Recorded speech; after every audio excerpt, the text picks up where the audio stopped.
This is Genesis, and you're watching Dante's Vaccination.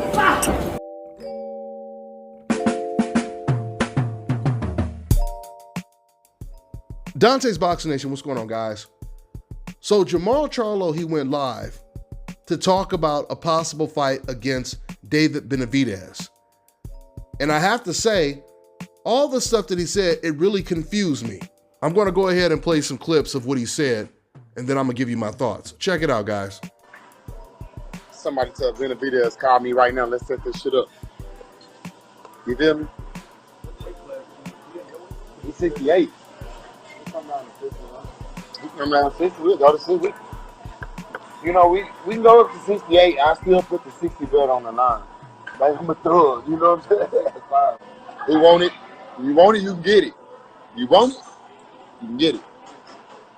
Hey, Jose, shut your ass up, dude. Put your brother on the phone. Benavidez, put your ass on the get your big brother on the phone. What y'all want me to do, man? I'm about to start boxing and go to MMA. I'm gonna go to MMA on that. You get some of that. Tough. I'm not talking about boxing. I'm trying to get David Benavidez family on the line. His daddy no quick call me and shit. I'm waiting on the call and shit. I'm waiting on the request. Just requesting shit. I'll talk to him. What's up, Pop? You want your son to fight me? What's up, David Benavidez daddy? Let's fight. Request me. Send me the request. Damn, I took a drink. I'm trying to add his pops. They don't want to fight me, dog. They want to fight me. That's a little boy. What he's like? Grown ass man, bro. He know what, like 23, 24? David Benavidez, about 23, 24. I'm hit him with some shit he ain't never been hit with before. Y'all motherfucking retarded. I'm hit him with some shit that I'm telling y'all. Remember the shit happened with Lubin? Motherfucker too young, too dumb. So run right into that shit.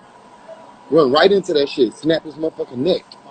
Like I'm trying to kill him. Like right, that 5 kids strength. Like you know what I'm saying? Like you could be my son. I can raise your ass. What you talking about? Stupid. You don't learn a lot on that fight.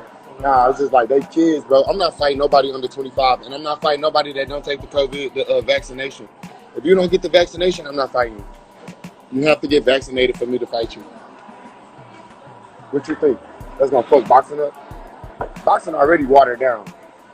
So y'all want me to be watered down, broke, and sick? Hell no. Y'all gotta take the vaccination. Get vaccinated. Have it on paper. Ring in the ring. Huh? No. I got that check. I still got that check right now. Want to see? I'm gonna fight the corona off. This nigga crazy. I mean, you don't know what that shit gonna do to you. Me and Jimmy Butler didn't catch that shit. Yeah,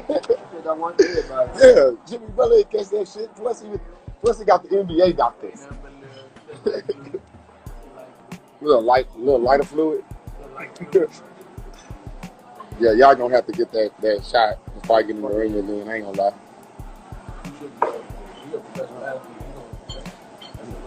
A life is a life. I don't understand what you do. Why wouldn't I want my opponent to get vaccinated?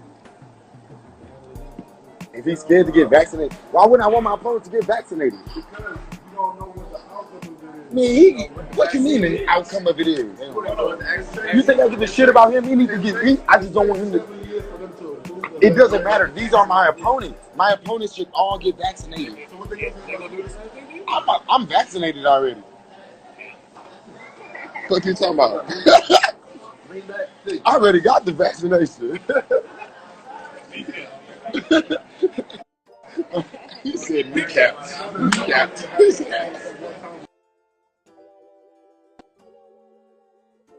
What they talking about? I got my vaccination. What you talking about? Huh? Mark Kaepernick. Okay. Who?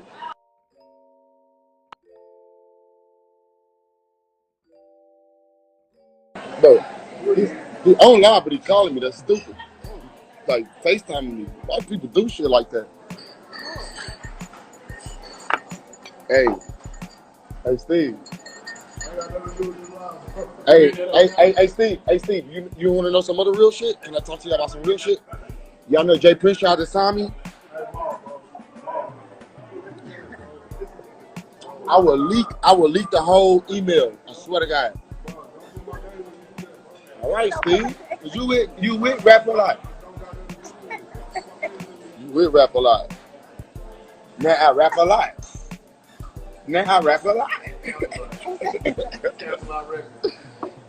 I didn't say nothing bad. He tried to sign me. It didn't work out, but we could have got. Hey, we still got a big deal.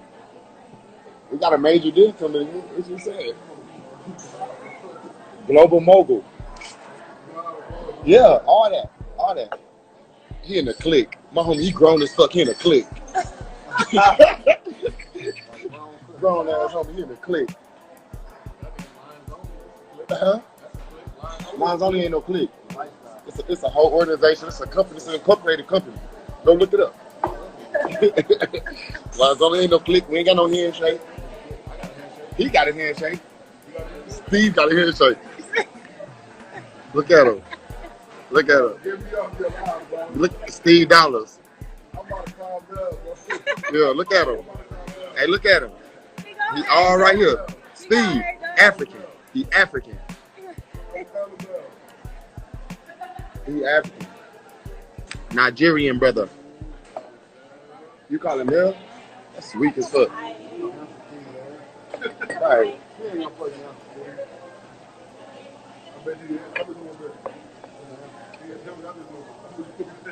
He ain't answer. All right, guys. So honestly, I don't know what to think of what Jermall Charlo just said right there. Because at the beginning, it sounds like he's adamant about making the fight. And then out of nowhere, he says, I'm not fighting nobody under 25 and he has to be vaccinated. It's a little too early to know if he's just joking around and being sarcastic when he says that, if that's his way to indirectly clown Benavidez, saying that he's just a baby, basically, because after all, this is what Floyd Mayweather kept saying about Canelo, and he ended up fighting Canelo. Now, I had a couple people messaging me and telling me about this situation earlier on today, but I was on the road, so I had no time to make a video about it, but they were telling me that everyone was making videos about it, and they're all saying that Jermall Charlo is ducking David Benavidez. And from what I heard, pretty much all these channels, at least the majority of them, are black people saying that Jermall Charlo is ducking David Benavidez. So my first question would be, for all the fans that fill up the comment section saying, hey man, stop hating on Ryan Garcia, stop hating on Teofimo, stop hating on Canelo, are you guys gonna now tell anyone who's criticizing Jermall Charlo for what he just said to stop hating on Jermall Charlo? Of course you're not. That's a rhetorical question. So getting back to what Jermall Charlo said. First of all, I'm going to give him the benefit of the doubt, just like I gave Ryan, just like I gave Teofimo, just like I gave Gary Russell at the beginning, when Gary Russell was calling out Devin Haney and everyone else, from Crawford to Devin Haney and everyone else, right? When Teofimo said he's sending out contracts to Devin Haney and Kambosos, and whoever signs it first, that's who he's fighting next. When he kept saying that he's definitely fighting Haney next, if Haney's not next, Haney will be right after Kambosos. When he said all of those things, I believed him, right? When Ryan Garcia was aggressively calling out Tank Davis, saying, Tank, you better fight me. You have to fight me next. Your career won't be nothing if you don't fight me. And it's written in stone that that's going to be the next fight. When he was saying all of these things, I believed Ryan Garcia. You can go back and watch my videos where I'm telling you guys, I think Ryan is serious, right? Well, it turns out that all blew up in my face. I don't know what to think of Jermall Charlo's situation right now until we get closer to the September date, or we hear Jermall Charlo just come out and flat out say, I'm not going to fight him this year at all. But I'll tell you this, guys, when I first listened to this live stream and I heard Jermall Charlo saying, call me, David, telling Jose Benavidez, his brother, tell your brother to call me. let's make this fight happen. When I heard all of this, I was ecstatic. And then when I heard the whole vaccination talk and the whole not fighting anyone under 25, it was disheartening, because I've been telling you guys in the last couple videos, these are one of those fights that we desperately need this year. A real 50-50 fight, a real Leonard Hearns, Leonard Duran type of fight. That's what Jermall Charlo versus David Benavidez is. I'm not saying that they're on those fighters' levels, but I'm saying that this is a competitive fight like that where you don't know who will win the fight. I've already told you 2021 is shaping up to be one of the worst years in boxing in quite some time, because of all those other fights that we were expecting to see that we're most likely not going to see this year.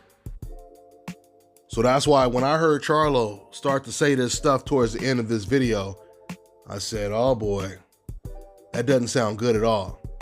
It doesn't sound good at all. Now, once again, don't get me wrong. It's still very premature right now. This is not to suggest that the fight is not going to happen, but it just isn't something that you expect to hear. But there is still a little bit of good news when it comes to this whole situation. For starters, we haven't heard Jermall Charlo or Benavidez talk about, I'm the A side. You know, if I don't get 60-40, if I don't get 70-30, the fight is not going to happen. We haven't heard that yet. The other good news, because Jermall Charlo is on a coincidental list and he's a very, very dangerous fighter, he doesn't have too many other options. See, that's why when it comes to like a Canelo Alvarez or a Teofimo Lopez, everyone wants to fight them. And because of their great hope insurance, especially Canelo, they can fight whoever they want. Canelo Alvarez can fight Avni Yildirim and is completely covered by his hope insurance. For example, imagine if Jermall Charlo ducked David Benavidez and decided to fight Avni Yildirim instead. You already know the backlash he would receive. But when it comes to Jermall Charlo, outside of David Benavidez, and I'm only talking about 168 right now, outside of David Benavidez, who else in that division is going to be willing to fight Jermall Charlo? Caleb Plant is most likely not going to fight a Jermall Charlo. We know BJ Saunders ain't going to do it, and BJ, he's already fighting Canelo. Charlo has zero other options at 168. On top of that, outside of Canelo at 168, there's no bigger fight for Jermall Charlo. There's no fight that's going to come close to a Charlo versus David Benavidez fight. And we all know the winner of this fight gets catapulted into pound-for-pound status and puts more pressure on Canelo Alvarez to fight the winner. So it's hard for me to see Jermall Charlo not taking this fight, because once again, he doesn't have the options that fighters on the hope list have. I mean, the line is pretty short when it comes to fighters that desperately want to get in the ring with Charlo.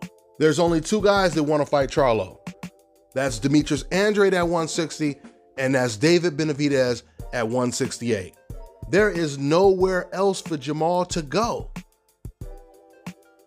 So once again, just listening to everything he said, it does sound like he's very confident that he would beat David Benavidez. But like I said, I just have to wait and just hear what Jermall says, you know, when it comes to the upcoming days and weeks, because right now I'm confused. Like I said, just listening to that, we don't know if he was just, you know, joking around or whatever when he was talking about the age, because it makes no sense. You say all this stuff, call me, let's make the fight happen, and then you turn around and say, I'm not fighting anyone under 25. I'm not getting that at all. I'm not getting that at all. Mike Tyson, he was what, 20, 21 when he was the youngest heavyweight champion of the world? It's not making any sense. You already know the list of fighters that made history under 25. And Jermall Charlo, he has to know this as well. So that's why I'm saying I'm just going to wait to see how this develops. But I'm really, really hoping that Jermall Charlo doesn't let us down. And I have to say Jermall, I can't say David Benavidez, because now, as far as I'm concerned, it is clear. If I don't say anything else, it's clear that David wants to fight right now more than Jermall Charlo wants to fight. Because when you say stuff like, if anybody wants to fight me, they have to do this, they have to do that. Since we didn't hear David say that, that implies he wants to fight more than Jermall does. So listen, guys, I was wrong when I told you guys that Ryan Garcia versus Tank is going to happen because they both want the fight. I was wrong when I told you guys it looks like Teofimo versus Devin Haney is about to happen. Hell, maybe third time's a charm. I'm going to tell you guys again, I truly believe that Charlo versus David Benavidez is going to happen. And the only difference, let me reiterate, well, there's a couple differences. One is, unlike Teofimo and Ryan Garcia, Charlo is the only one that's actually moving up in weight to go against a beast, right? Ryan and Teo, they're just contemplating on fighting beasts in their own division. That's one difference. Another difference, which is a major difference, because Jermall Charlo is on the coincidental list, he doesn't have that hope insurance. So when he says the wrong thing, when he even implies he may not want the fight, all of those people, Chris Mannix and Max Kellerman, old media, they're not going to come out and defend Jermall Charlo like they do for fighters on the hope list, like they do for Canelo, for Teo, for Ryan Garcia. In fact, they're going to go after Jermall Charlo. It's going to be the complete contrary when it comes to Jermall. You're not going to hear none of that. Who has David Benavidez beat? What has he done in the sport of boxing? You're not going to hear the belts, they don't mean anything. So Jermall Charlo, he can fight whoever he wants to fight. Jermall, he out in them dangerous streets with no insurance, no hope insurance. So old media and even black people are going to be pressuring Jermall Charlo to take this fight, including me myself. Why? Because this is a fight that we need. We desperately need this fight. I mean, just imagine a year. No Errol Spence versus Terrence Crawford. No Tank Davis versus Ryan Garcia. No Teofimo versus Devin Haney. No Shakur Stevenson versus Oscar Valdez or Burchelt. Canelo Alvarez, he's taking the whole year off, going on some type of European tour. So outside of Fury versus Anthony Joshua, what big fights do we have to look forward to? Jermall Charlo and David Benavidez, they really have no other options but to fight each other. They are two of the most avoided fighters, or they will be the most avoided fighters. If Charlo officially moves to 168, they'll be the two most avoided fighters in the division. I'll keep following the story. That's all I got for now, guys. I'm on to the next one. Fellas, I've got some great news for you. If you've lost your hair or have a receding hairline, the time has come when you can finally get your hairline back through a process called scalp micropigmentation. So here's how it works. It's a hair tattoo that replicates the look of your hair follicles when you have fully shaved it down. Make sure you go ahead and contact my man Scalp Carolinas on Instagram. All right, now check this out, guys. If you're looking to repair eczema scars, burns and bruises, dark spots and blemishes, then this right here is the perfect product for you guys. It's called Elo Deki Face and Body Oil. Athletes and top-ranking boxers, they're also using it after training to reduce swelling, inflammation, and to ease the pain. So get yours today. Go to elodeki.com, like them on Facebook, and follow them on Instagram.